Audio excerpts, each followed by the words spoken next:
And now we meet up with Andy Jameson of Leaf and Stone Natural Pools to look at a recent project he completed in Cape Town.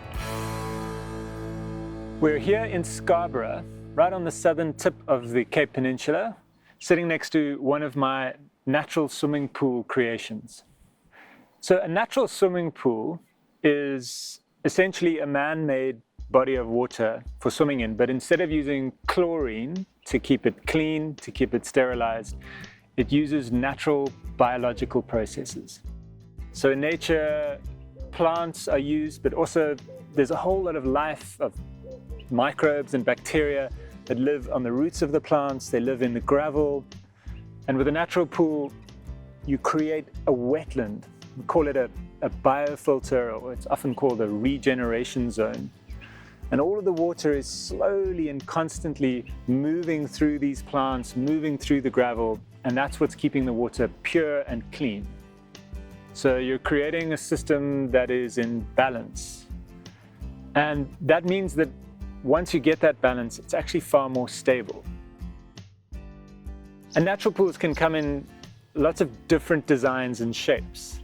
There's a misconception that they always have to be quite wild or look like ponds, but you can have them quite formal, you can have them look like wild ponds. And often there's a 1-to-1 ratio of your wetland or your plant area to the swim area. And again, they can be quite merged, so you really feel like you're swimming in amongst the plants, and you can create a divide so that the plants are quite separate. And that's really quite a subjective thing, depending on whether people are squirmish and they don't want to see any plants or little tadpoles where they're swimming. So the design is always very flexible. But with this one, there's an L-shaped wetland running around the pool. It's a nice deep pool because we built it next to this garage. It's about 3 meters deep. And that allowed us to actually put a whole lot of river stone on the bottom of the pool. But what's quite unique about these freshwater swimming pools is that you have crystal clear clarity all the way to the bottom. And that's not something you see very often in nature in South Africa. The water is often very brown with tannins if you go into mountain pools, so you don't actually see the bottom. So having a swimming pool with fresh water that looks like it's natural, but with that clarity to the bottom is quite unique. And the water is constantly being pulled through the wetland and circulated. And that's actually done with tiny little submersible pumps. So what's beautiful here is that it's whisper quiet, it's totally silent. And also all of that life that's going on in the root zone of the plants has a whole lot of other ecological functions. They trap viruses, they trap pathogens, they're giving life to the water. So they're not just removing nutrients, they're actually keeping it sterile and clean. So I always say to people who have an interest in natural pools that if they love gardening, then a natural pool is definitely for them because it becomes an extension of the garden.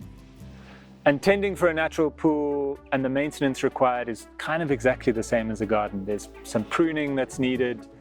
Maybe whenever you're swimming, you're observing your plants, pulling things out here and thinking about what you might plant next. So if anyone wanting to create a natural pool for themselves, a lot of people have some questions or concerns initially. Are they safe? And I always say to people, absolutely, it's safer than swimming in a mountain stream or a dam at a farm.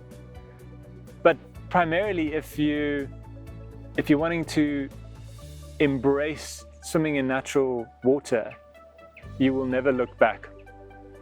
One of my favorite things about natural pools is that they're constantly evolving dynamic systems. So I'm fortunate enough that I get to create all these pools for different clients, and when I come back and visit them, I'm genuinely so excited because I get to observe all the little things that have changed and how the plants have grown, and that it's a living organic system.